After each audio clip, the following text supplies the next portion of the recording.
Hey guys, what is going on? In this video, we're talking about how you can get cinematic footage with your iPhone or any other smartphone.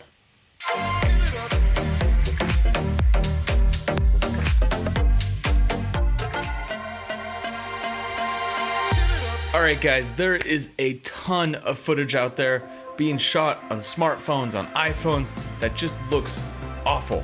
And the reason is people are shooting with their phone as if it's a phone. Now as filmmakers, we want to make sure that we get the best results out of this, because this is in our pockets all the time.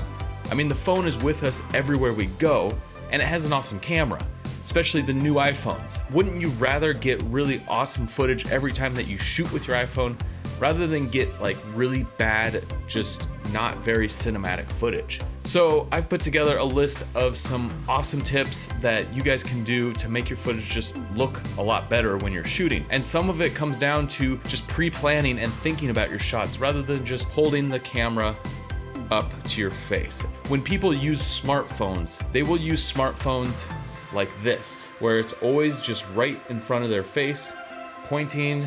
So you got to get out of the mentality of always having the phone at eye level and just hand holding. I know these things have great stabilizers, but it doesn't mean that every shot needs to be handheld at eye level. And that's the key. As soon as you break that, you're going to start getting different results with your phone that are going to start looking more cinematic. I really want to show you what I'm talking about. So I went out with my buddy Mike. He's helped me out on the past on a lot of these kind of videos. We went out and shot a little scene. I came up with a very basic scene. It's basically him on a skateboard riding home. He gets home, he looks at the sunset. That is the basic premise of what we're doing. And so I want to shoot it two ways. The first way is with the iPhone in a very uncinematic way. So just shooting the iPhone at eye level, just like this. And here are the results.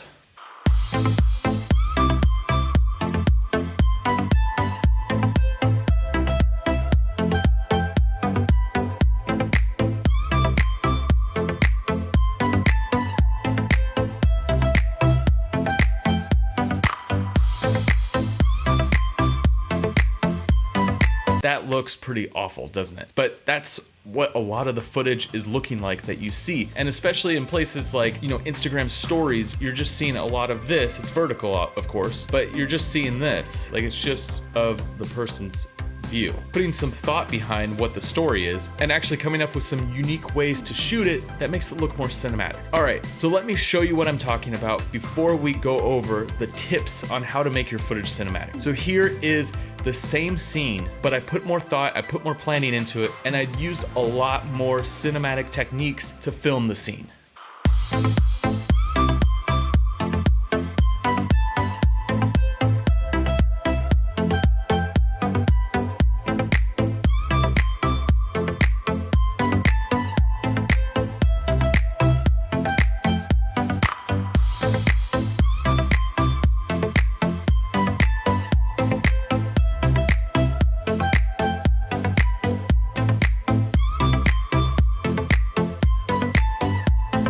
So what do you guys think? Do you think that looks more cinematic than the first time I shot the scene? Honestly, it makes such a difference when you start planning and using different cinematic techniques. So let's just dive right into those. Okay, so the first thing is shooting B-roll. I started with a shot that just shows the trees just to start and give you a sense of where we're at. So even just starting with a shot and doing something with a different perspective, you start to feel like you're watching more of a story rather than just, a phone in front of your face. So B-roll is important, and I have a video all about the importance of B-roll. If you haven't had a chance to check that out yet, I put a link in the description. Go check that video out. Another big point is, if you notice, the color and exposure is very different between the two times I shot.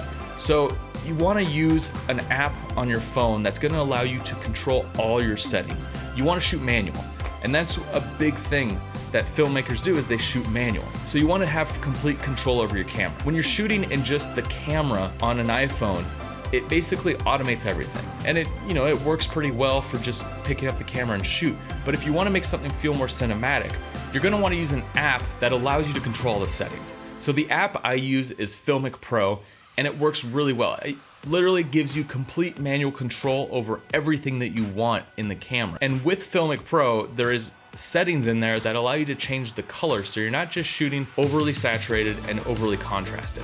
So I chose in this video a log profile that allows you to basically color grade it later. So that gets into the next point, and that is color grading your footage in post will give you more of a cinematic look because you have more control over the image.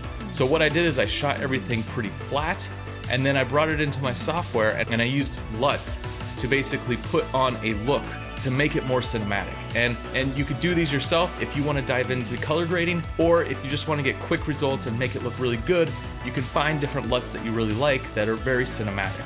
All right, and with your manual controls, you now have control over, say, your focus. And that's a big thing with phones. The sensor size is tiny. To be able to get some depth of field, which depth of field is when things are in the background are out of focus and things in the foreground are in focus and vice versa. So when you start having objects that are in focus and things out of focus, that's when you get a very cinematic look. So you don't have as much control when you're in the auto settings, but when you're in the manual settings, you're able to draw your focus, get the camera close, bring the focus to an object that's right there, and now you have this depth of field.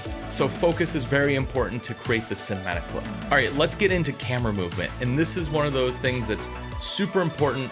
Move your camera like you would a cinematic bigger camera. So put it on a slider, put it on a gimbal, put it up in a drone. Like, find different ways to move the camera through space that allows you to have more control over the movement rather than walking with it. And when you put the camera on these objects and move the camera just slightly, just a little bit, it creates such a more cinematic look than if you were to, be doing really fast whips and things like that. Like, jerky movements aren't cinematic. So avoid all jerky movements. You want slow, methodical, very thought out movements. Okay, let's talk about angles. And this is a huge one, and you saw it all over in this little sample that I showed you, is that when you get a different perspective, so you get, just the wheel, or you get, a very low shot in the ground with the grass in the foreground, you're gonna change the way that the whole feeling of the piece looks. So when you're shooting, you wanna think, what can I do to get a different shot of this subject?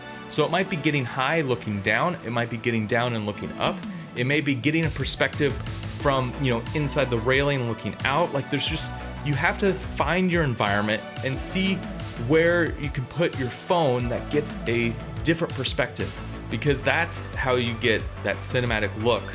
It's not just lens tricks, it's thinking about how the story is going to come together and how the shots are going to play against each other.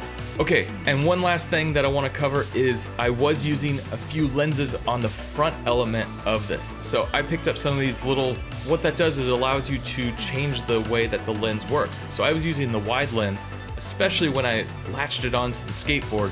So it gives you a different perspective, and there's different elements that you can put in front of your lens that will change the quality of the overall feel and look of the footage. So at the end of the day, it comes down to the filmmaker's mindset. You need to put that filmmaker's thinking cap on.